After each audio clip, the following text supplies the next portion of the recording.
नालासोपारा पूर्व स्थित टाकी रोड के सर्वोदय कॉलोनी के मुकुंद स्मृति अपार्टमेंट में एक पुरानी इमारत का स्लैब गिरने की घटना सामने आई। यह घटना शुक्रवार रात 11 बजे के आसपास घटित हुई। इस घटना में एक बुजुर्ग दंपति के जख्मी होने की जानकारी सामने आई है। आपको बता दें कि नालासोपारा पूर्व टाकी रोड परिसर स्थित सर्वोदय कॉलोनी में मुकुंद स्मृति अपार्टमेंट नामक एक 4 मंजिला इमारत है। यह इमारत 15 से 20 साल पुरानी है, जिसके चलते यह इमारत जर्जर हो चुकी है। आपको बता दें कि शुक्रवार की रात 11 बजे के आसपास मुकुंद स्मृति अपार्टमेंट की दूसरी मंजिल का स्लैब अचानक ढह गया। यह स्लैब ढहकर पहले मंजिल के एक बंद घर में जा गिरा, जिसके चलते दूसरे मंजिल पर रहने वाले 53 वर्षीय संदीप सदानंद सिंधे व उनकी पत्नी 46 वर्षीय अनीता संदीप सिंधे पहले मंजिल के बंद कमरे में जा गिरे, जिससे वे बुरी तरह घायल हो गए। शुरुआत में उन्हें स्थानीय समाज सेवक महेंद्र कदम और उनके साथियों द्वारा मनपा के अस्पताल ले गए। हालांकि उन्हें अधिक चोट आने के चलते मुंबई के नायर और शालिनी ताई अस्पताल में रेफर किया गया। वहीं इस मामले में महेंद्र कदम ने जानकारी दी। माझं नाव महेंद्र कृष्णा कदम। मी रात्री 11 वाजता जेव्हा घरी आलो तेव्हा माझे मित्र जे त्या बिल्डिंग मध्ये राहतात मुकुंद स्मृतीमध्ये जितेंद्र गायकवाड यांनी मला फोन केला। मी रात्री की त्याच्या बिल्डिंग मधला स्लॅब पडलेला आहे, तेव्हा आम्ही लगेच धावत गेलो। आमच्या मंडळाचे सगळे सभासद होते। आम्ही लगेच गेलो, बघतो तर त्या बिल्डिंगच्या दुसऱ्या माळ्यावरनं स्लॅब कोसळला होता आणि त्या रूम मध्ये जे राहणारे कुटुंब होते, वयस्कर होते जरा कुटुंब, ते पहिल्या माळ्यावरती कोसळले होते आणि त्यांना जखमी झाले, त्यांना मार लागलेला भरपूर। मी पहिला आपल्या सरकारी आपला नगिनदासला जो हॉस्पिटल आहे महानगरपालिकेचं, तिकडे त्यांना घेऊन गेलो, तर तिथे सुद्धा हे लोक टाइमपास करत होते। शेवटी मग मी क्षितिज ठाकूर यांना फोन लावला। क्षितिज ठाकूरांनी लगेच ॲम्ब्युलन्स वगैरे मागून डॉक्टरांना सगळं समजावून त्यांना नायर हॉस्पिटलला घेऊन गेले। फायर ब्रिगेडला रात्री महानगरपालिकेला कळवण्यात आलं होतं। फायर ब्रिगेड म्हणजे या विभागाचे जे जे इंजिनियर आहेत रमेश घरत साहेब, यांना मी वारंवार मध्ये पण सारखा फोन करून सांगतो की तुम्ही जर नोटीस दिली तर त्याचा काहीतरी पाठपुरावा किंवा त्याच्या मागे काहीतरी हे करा। आणि सकाळी सुद्धा फोन केला होता आज, त्यांनी त्याच्यावरती काय दुर्लक्ष केलं। आणि रात्री जेव्हा ही घटना घडली तेव्हा मी त्यांना सांगितलं होतं, पण आतापर्यंत महानगरपालिकेचा एकही तर कर्मचारी किंवा अधिकारी ते कोणी धुकून आलेलं नाहीये। काय नेमकं कारण आहे? बिल्डिंग मध्ये स्लॅब कोसळला, काय कारण? बिल्डिंग तशी 15 ते 20 वर्ष जुनी आहे आणि मधून मधून बिल्डिंगचं रिन्युएशनचं काम करायला पाहिजे होतं, पण त्यांनी अजूनपर्यंत एकदा सुद्धा त्या बिल्डिंगचं काम केलेलं नाही। कदाचित त्याच्यामुळे किंवा त्या बिल्डरनी जेव्हा ती बिल्डिंग बांधली त्यावेळेला मटेरियल वगैरे व्यवस्थित वापरलं नसेल, त्याच्यामुळे कदाचित हा झालाच।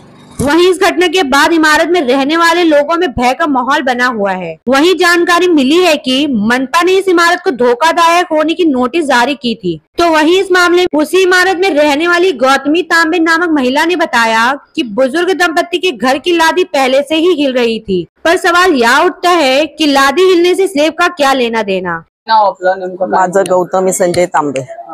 नगरपालिकाने पूर्ण सर्वोदय वसाहतला नोटीस पाठवली होती। सर्वोदय वसाहत मधले पूर्ण बिल्डिंग मोडकी झाल्या होत्या, म्हणजे थोड्या थोड्या जुन्या झाल्या खूप म्हणून 20-25 वर्ष झाले।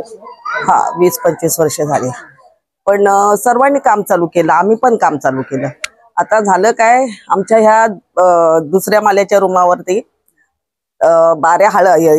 लाद्या हळत होत्या। आम्ही तिला सांगितलं की लाद्या हळतात तर 8-15 दिवस बाहेर राहा, आम्ही पैसे काढतोय ना, आपण सगळ्यांनी काम करतोय।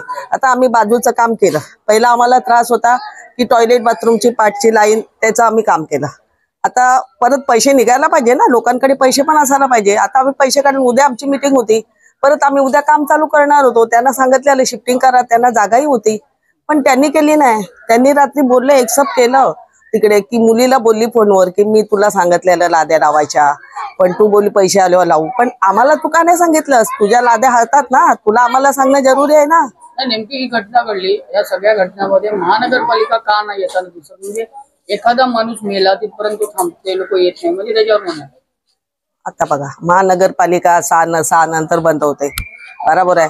आता रात्री 11 वाजता असं घडलं ही घटना, तर तेव्हा फोन बी केला तरी काय आहे? आता ह्या महेंद्र कदमनी श्रीश ठाकूरला फोन केला होता की एम्ब्युलन्स मिळत नाही म्हणून, तर त्यांनी फोन केला, एम्ब्युलन्स मिळाली, मग नेलं त्याला। आणि ती बाई व्यवस्थित आहे, ती जायला पण तयार नव्हती, फक्त हिला अशी एवढी सळ्या आतमध्ये गेली होती। आता सळ्या खालून वरून पडली तर खाली जाणारच ना। तर ती जायला तयार नव्हती. तिला आता कसं आम्ही नायरला पाठवली ह्यांनी बंदोबस्त केला महेंद्र कदमनी आणि एम्ब्युलन्स बोलवली लवकर, म्हणजे उशिरा येणार होती म्हणून त्यांनी खटपट केली आणि लवकर बोलवलं आणि तिला नेलं तर तिच्या आणि तिच्या मुलीला आणि जावयाला फोन केलं होतं. ते बोलले की आम्ही इथं येऊ का, आणि ते यायला निघालेच तोपर्यंत एम्ब्युलन्स आली होती. मग आम्ही तिला सांगितलं की तुम्ही नायरलाच या. मग ती नायरला गेल्यानंतर तिने प्रायव्हेट मध्ये तिला घेऊन गेली. नायरला ऍडमिट नाही केली, त्याचं जावं प्रायव्हेट मध्ये घेऊन गेली आणि आम्ही 2 माणसं पाठवलेली तर ती आली रिटर्न.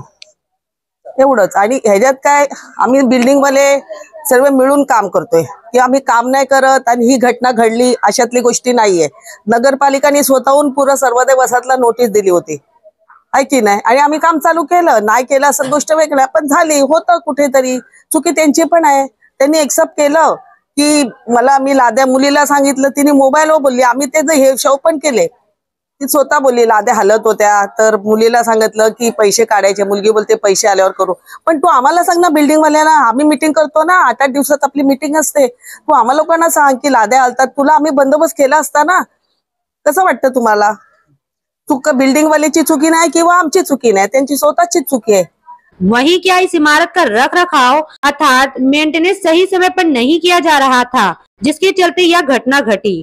और आखिर इस इमारत की मेंटेनेंस की जिम्मेदारी किसने ली थी? वहीं इस घटना के बाद नगर पालिका के कर्मचारी व अधिकारियों के मौके पर न जाने से स्थानीय लोगों ने मनपा के कामकाज को लेकर आक्रोश व्यक्त किया है। पेश है नाला सिपारा की यह एक रिपोर्ट।